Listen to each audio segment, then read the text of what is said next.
शुरू अल्लाह के नाम से जो सब पर मेहरबान है और बहुत रहम करने वाला है। ऐ पैगंबर, यकीन जानो हमने तुम्हें कौसर अता कर दी है।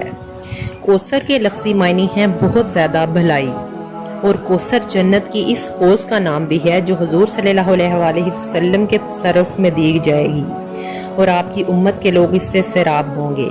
हदीस में है कि इस हौज़ पर रखे हुए बर्तन इतने ज़्यादा होंगे जितने आसमान के सितारे।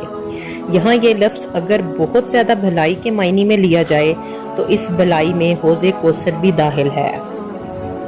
लिहाजा तुम अपने परवरदिगार के लिए नमाज पढ़ो और कुर्बानी करो।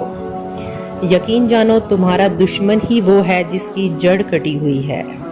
अरब के लोग ऐसे शख्स को अब्तर कहते थे जिसकी नस्ल आगे ना चले, यानी जिसकी कोई नरीना औलाद ना हो। जब हजूर सल्लल्लाहु अलैहि वसल्लम के बेटे का इंतकाल हुआ तो आपके दुश्मनों ने, जिनमें आस बिन वाइल पेश था, आपको ये ताना दिया कि माज़अल्लाह आप अब्तर हैं और आपकी नस्ल नहीं चलेगी। इसके जवाब में इस सूरत में फरमाया कि आपको तो अल्लाह ताला ने कौसर अता फरमाई है। आपके मुबारक जिक्र और आपके दीन को आगे चलाने वाले तो बेशुमार होंगे।